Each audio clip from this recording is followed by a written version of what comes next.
So folks, we're going to hike a trail here at the Laverne Preserve. This is the trail. We are right here. We're going to hike this trail. The yellow. I got a cat down at my feet. Okay. Anyway, we're going to hike this blue trail down, and then we're going to do this yellow loop here and bring the blue trail back out. I'm not sure how long it is. Laverne Trail is 1.1 miles. Ellis Trail, which is the yellow one, is 7/10 of a mile, and the orange one is 6/10 of a mile. I didn't see. Oh, here's the yellow one. We can hike that one, but we're just going to go down here towards the water. So we'll see what happens. Sign up here says, "Careful for porcupine." I'm more worried about ticks. So, trailhead starts over there. I'm going to button up my shirt here. It's chilly out here, so we'll be back in a bit. Okay, this is the trailhead. Got a sign here, says no overflow parking, please come back later. Do not park on roadway at the request of Bristol Fire Department. And dogs are allowed, but they must be on a leash. Got one of these old colonial type walls here. So, blue mark on the trail. You'll find these walls all over Maine, especially the coastal part. Donated to the Nature Conservancy by noted economist Dr. Elizabeth Ellis Hoyt, with a contribution by Anna Hoyt Mavor. St. Francis was named by Dr. Hoyt in honor of St. Francis of Assisi for their shared love of nature and God's creatures. Please stay on the path to Ellis Farm, and this is the private property of the Hoyt family. Your respect is appreciated. So, yes. So, this is private property. So, we will try to respect that. No, we won't try, we will. So, takes us down to the ocean. So, and this is the first clear day we've had without rain for about a week. So, we're gonna see if we can enjoy it a little bit. It is nippy. It's probably low 50s out here. So,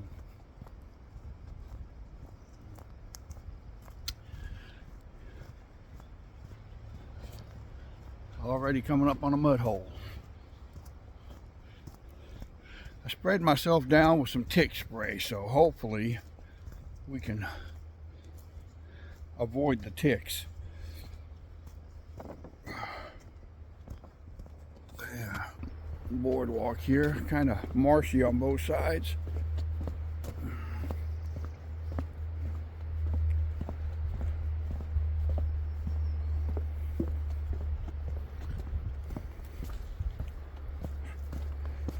Sorry folks, this is not a wheelchair accessible trail.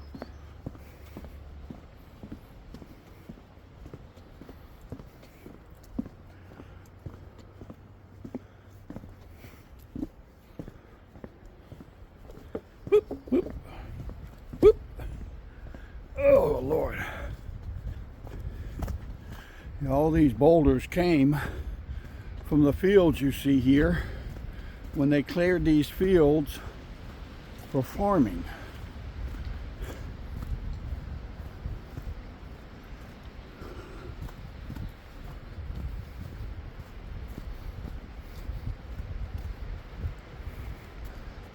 Yeah.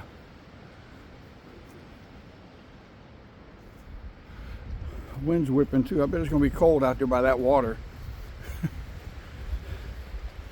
Might have should have brought a heavier jacket.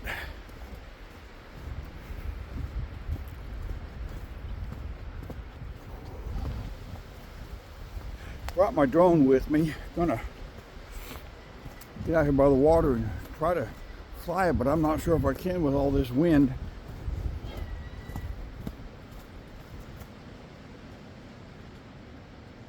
Heard something. I think it was a hawk, but I'm not sure. Could have been an eagle.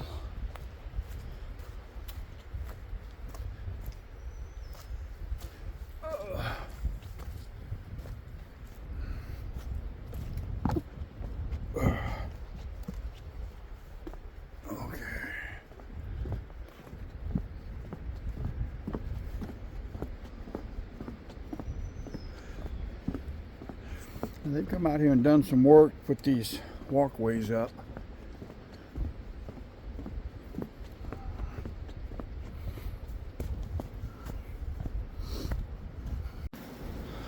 And we got another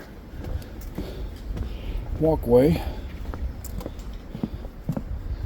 Saw some fiddleheads. There's some fiddleheads down there.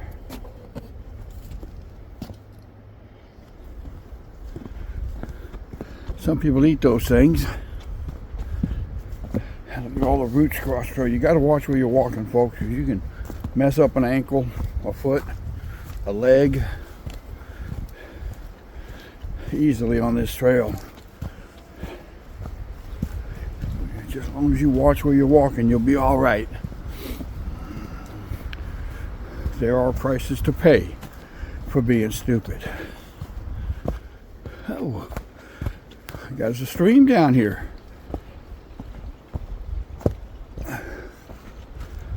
Looks like a beaver dam.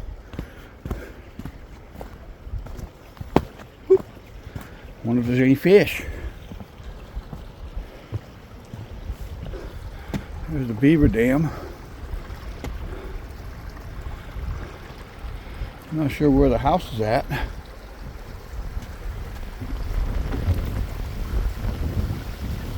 Water's really, really dark. A lot of tannin in that water.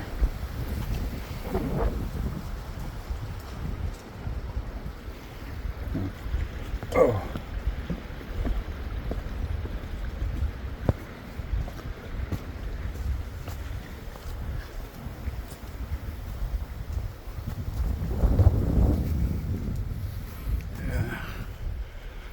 See up through there.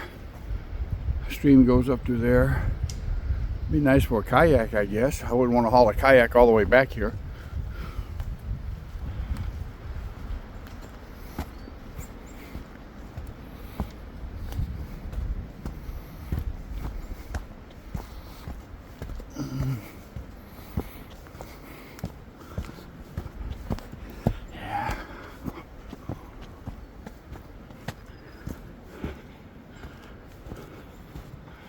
Okay, another blue mark. Trail's really easy to follow, folks. It's not hard to walk as long as you're paying attention.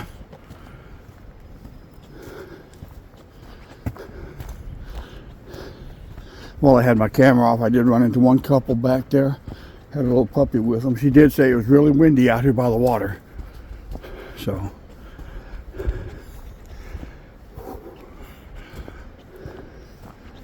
yeah, folks, sometimes you just got to get off out here in nature and enjoy it. There's a lot of walking or hiking trails in this area along the coast of Maine. Some of them longer than this, some shorter than this. And they're all pretty well maintained.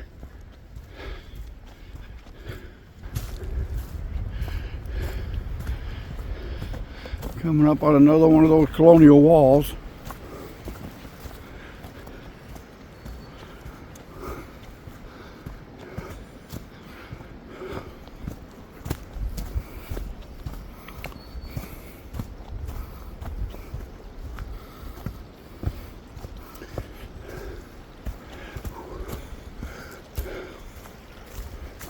Okay.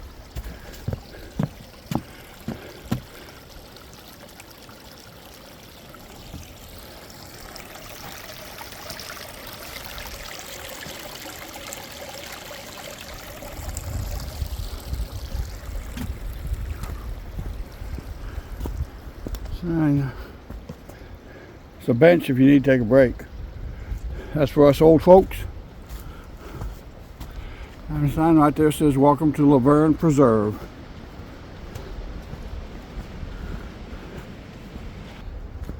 I would say at one time, this area right through here was probably all cleared for crops because of that wall right there.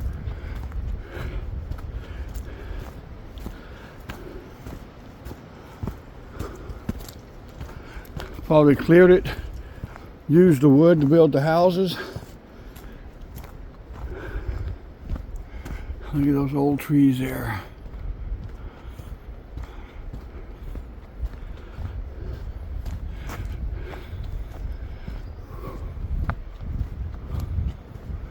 Yeah.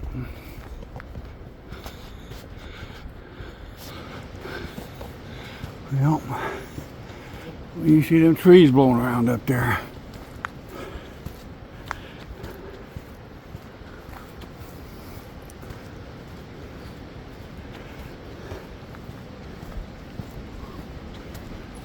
Oh, here come some people. Okay. We can go to the right on the Laverne trail. Now this is the yellow trail that goes off this way. So we have made it right here. So we go this way. That's 7/10 of a mile back to the blue area. So I think we'll go that way. So let's take the yellow trail, Ellis Trail. 7/10 of a mile. I need some steps today. And you see the yellow mark on the tree, lets you know you're still on trail. Another one of them walls.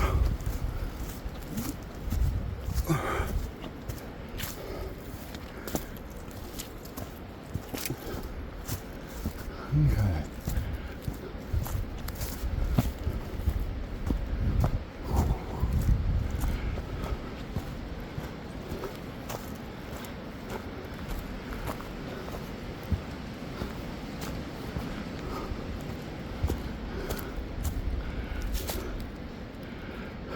Came from that way.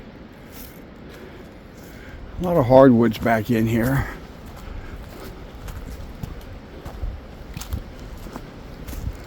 And, okay.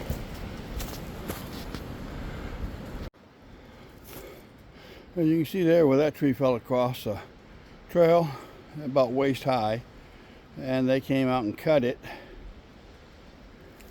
Then we have one in front of us here, about shin high, and they haven't cut it, although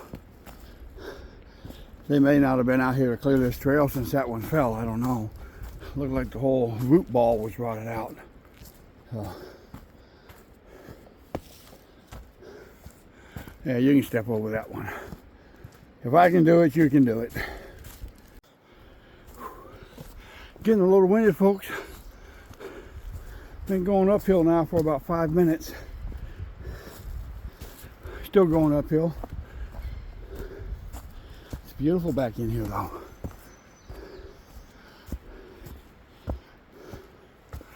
Imagine what this was like back when the colonials landed here and set up the town of Colonial Pemaquid.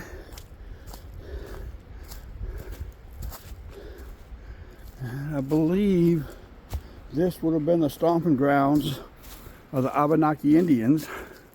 I could be wrong, but I believe we're still in their territory.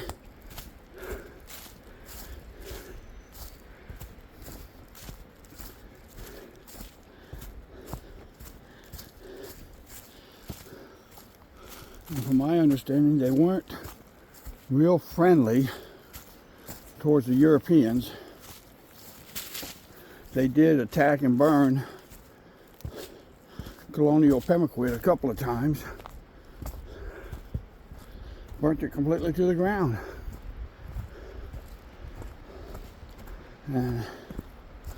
But I believe they were working with the English at that time. Another mud hole. We're going to go this way.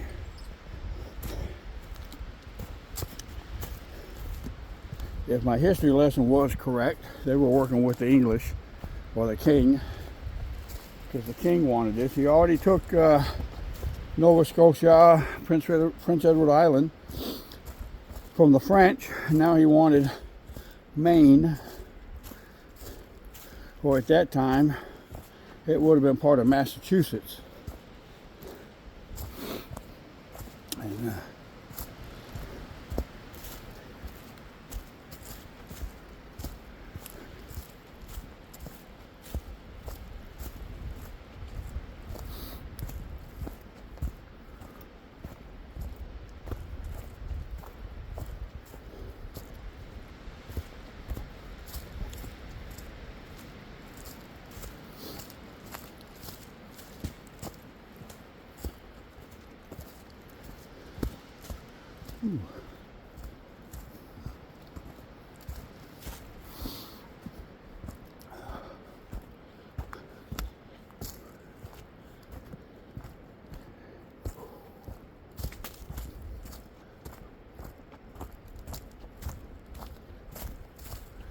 maybe we'll get in about 3 miles today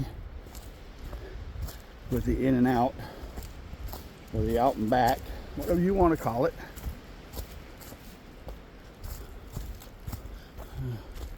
Another yellow mark lets me know I'm still on the trail. There are a couple of game trails I pass that, if you're not paying attention, could be mistaken as the actual trail, just kind of a little overgrown. But the actual trail is really hard to mistake if you're paying attention. But like I said, at a quick glance, there were a couple of game trails that could have been mistaken for an overgrown side trail.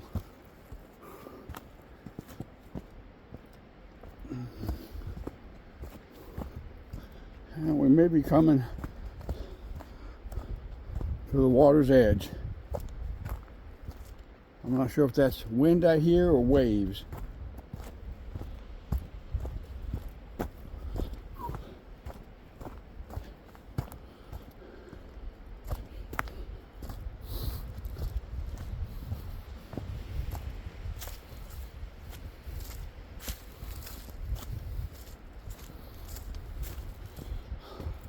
Another yellow marker.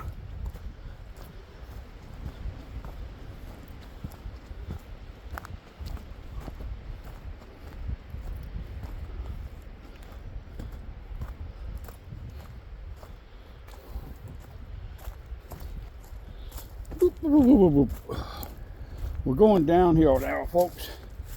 Man, this is hard on my knees.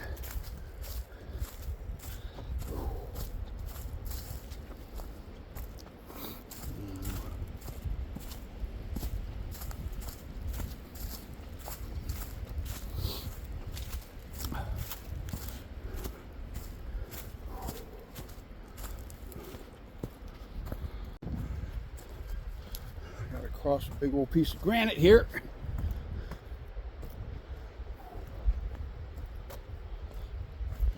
Oh Lord, my knees are going to yell at me tonight.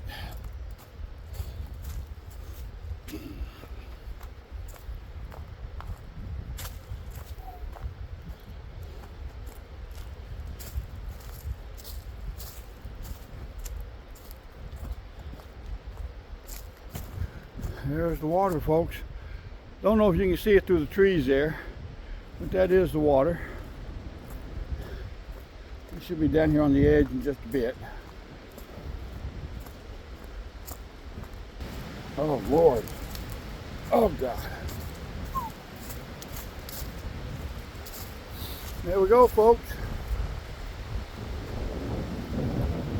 Can you see it over there? Yep, way out yonder. Yep, way out. That's England. Just joking.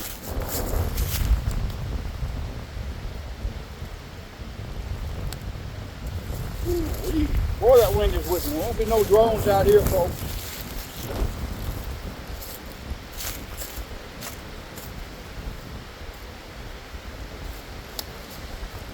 Yeah. Oh, look at that. Ooh, this wind is whipping. I don't know how it sounds in the phone.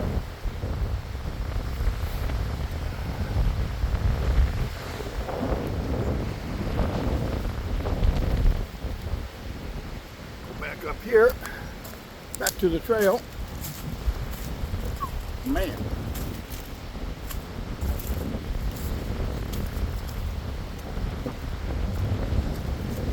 Lobster pots out there. You see them? There's a pink one and a yellow one.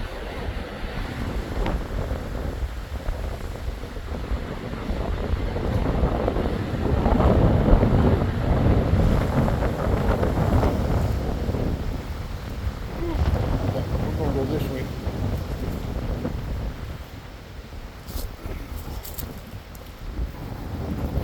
Okay.